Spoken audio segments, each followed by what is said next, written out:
Assalomu alaykum, hurmatli tadqiqotchilar, hurmatli ilmiy izlanuvchilar. Shaxsiy tadqiqotimga oid, demak, tadqiqotimga tegishli bo'lgan tahlillarni yana davom etamiz.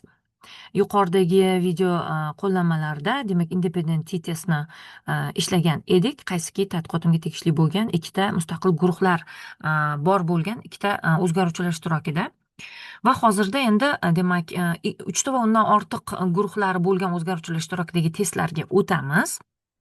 Bunda tadqiqotimda, demak, aytib o'tganimdek, oldingi video qo'llanmalarda ham mazkur survey tadqiqotimda ishtirok etgan respondentlarni demografik ma'lumotlarini so'rab olganmiz. Unga ko'ra, demak, ularni yoshi, ularni jinsi, ularni yashash joyi, ularni ta'lim darajalari va ularni raqamli moliyaviy xizmatlardan foydalanish chastotasi va demak, ularni qaysi raqamli moliyaviy xizmatlardan foydalanish turlari bo'yicha ularni demografik ma'lumotlarini olganmiz va yuqoridagi amaliy qo'llanmalarda biz ikki mustaqil guruhdan iborat bo'lgan o'zgaruvchilarni tobe o'zgaruvchilarga nisbatan farqliliklarni ko'rganmiz. Qaysiki ayol erkaklar o'rtasida yoki qishloq shahar respondentlari o'rtasida.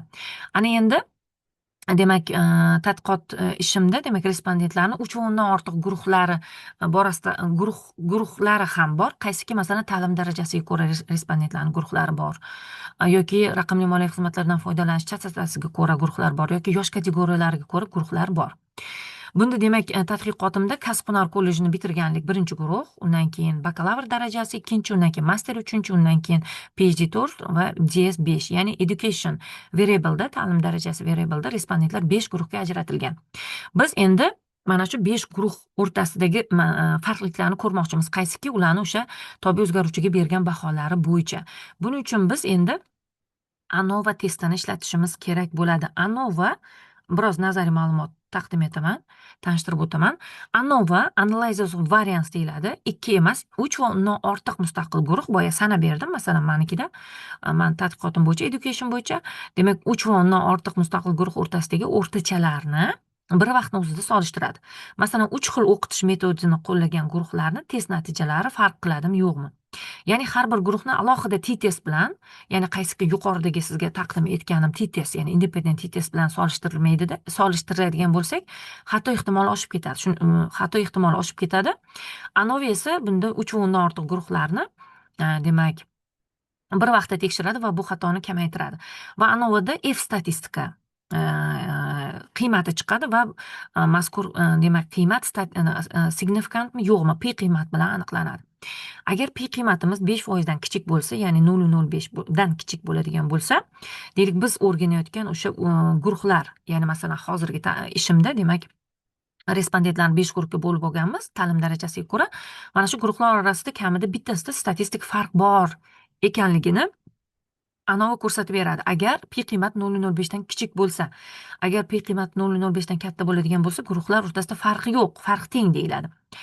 Lekin bunda ANOVA qaysi guruhlar o'rtasida farq borligini ko'rsata olmaydi. Bu yana bu post hoc testni ishlatishni talab qiladi. Biz hozir klassik ANOVAni ishlab ko'ramiz, ya'ni guruhlar o'rtasida farq bormi, yo'qmi, shuni ko'ramiz. Agar farq bor bo'ladigan bo'lsa, keyin post hoc testlardan biriga o'tishimiz mumkin. Farq yo'q bo'ladigan bo'lsa, demak, tahlil shu joyda tugaydi. Bor ma'lumotni maqolada taqdim etiladi va izohlanadi farqi yo'qligi to'g'risida. Farq bor bo'ladigan bo'lsa, qaysi guruhlar o'rtasida farq borligi to'g'risida post hoc testlardan birini qo'llashga to'g'ri keladi. Bunda menyuda ishlab ko'ramiz. Statistics, Linear Models and Related ANOVA, One-way ANOVA. Bunda, demak, response variable deganda birinchi tobe o'zgaruvchini bu yerga qo'yamiz, PUE, va undan keyin factor variable deganda, demak, 3 va undan ortiq guruhlar bor, education, ta'lim darajasi. Va boshqa joyga galochka qo'ymaymizda va OK bilan bu natijalarni olamiz. Bu natijalarni olganimizda, mana hozir ko'rishimiz mumkin. Mana shu qismga e'tibor beramiz faqat. Bunda, demak, F statistika 396 va P qiymatimiz 0.01 dan ham kichkina, ya'ni signifikant chiqyapti. Qaysiki boya nazariy ma'lumotda aytgan edim. Agar P qiymat kichik bo'lsa, guruhlar orasida kamida bittasida statistik farq bor degani. Ya'ni qaysiki survey tadqiqotimda ishtirok etgan respondentlarni ta'lim darajasiga ko'ra ularni shu birinchi o'sha tobe perceived usage effectiveness tobe o'zgaruvchimga bergan baholari o'rtasida farq bor. Balkim kasb-hunar ta'limiga ega bo'lgan darajalilar o'rtasida farq bordir. Balkim PhDlar o'rtasida birgalikda farq bordir. Lekin qaysi guruhlar o'rtasida farq borligini ANOVA ko'rsatmaydi, faqat farq borligini ko'rsatadi. Demak, biz post hoc testlardan birini ishlaymiz bundan keyin. Lekin undan oldin mana bunga e'tibor bersak, Bartlett's Equal Variances Test. Bu ham signifikant. Bu ham demak 0,01 dan kichkina. Bu ham signifikant. Bu nima degani? Bu nima degani? Bartlett's test, demak, bu ANOVAdan oldin dispersiyalar tengligi taxminini tekshiradi. ANOVAdan oldin deyilyapti, lekin ANOVA bilan birga mana ko'rishingiz bo'yicha, demak, dispersiyalar tengligi. Mana bu yerda qo'llagan ANOVA bu klassik ANOVA, mana bu klassik ANOVA. Klassik ANOVA va bu klassik ANOVAga ko'ra varianslar teng. Guruhlar o'rtasida tarqoqliklar teng degan taxmin olinadi. Mana bu test bo'lsa, guruhlar o'rtasidagi tarqoqliklar teng emas, deyapti. Bu haqda hozir nazariy ma'lumot kengroq tushuntirilgan. ANOVA o'z ichida shunday taxminni nazarda tutadi, qaysiki barcha guruhlar bir xil darajada tarqoq. Tarqoqlik deganda guruh ichidagi respondentlar javoblari o'zaro qanchalik farq qilishi tushuniladi. Masalan, bakalavr darajasiga ega bo'lgan respondentlar o'sha birinchi tobe o'zgaruvchiga berilgan o'sha fikrlar bo'yicha 3, 4, 5 deb turli xil javoblar berishgan. PhD darajalilar esa ko'pchiligiga, masalan, ko'pchiligi 4 ga yaqin javob bergan bo'lishi mumkin. Bu ikki guruhni tarqoqligi bor, ya'ni bir xil emas. Bakalavrlar 3 ni, 4 ni, 5 ni belgilashgan. PhD darajalilar ko'pi demak 4 ni belgilagan bo'lishi mumkin. Mana ikki xil, ya'ni tarqoqlik bir xil emas. Bartlett's testi aynan shu tarqoqlik barcha guruhlarda teng ekanini yoki emasligini tekshiradi. Bunda ham o'zini gipotezasi bor. Mana bu yerda demak nol gipoteza aytyaptiki, Bartlett's test bo'yicha barcha guruhlar dispersiyasi teng degan ilmiy taxmin, ilmiy faraz. Alternativ gipoteza kamida bittasida farq bor. Dispersiya bo'yicha, ya'ni tarqoqliklari bo'yicha. Demak, bunda p qiymatga qaraymiz. Agar 5% dan kichik bo'ladigan bo'lsa, bu yerda 0,01 dan ham kichkina. 5% dan kichik bo'ladigan bo'lsa, demak biz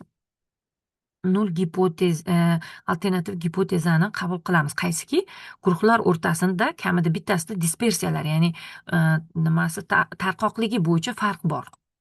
Bunda biz demak hozirda endilikda demak post hoc testlardan birida davom etamiz. Buni ikkinchi video qo'llanmada taqdim etaman. Hozir mana bu jadvalga qisqa yana davom etsak. Hozir ko'rdikki, PUE bo'yicha ishladik. Mana bu qismga e'tibor bersak, qaysiki, education ta'lim darajasiga ko'ra respondentlar birinchi tobe o'zgaruvchiga bergan javoblari bo'yicha guruhlar o'rtasida farq borligini ko'rdik. Ana endi ikkinchi tobe o'zgaruvchini ishlasak,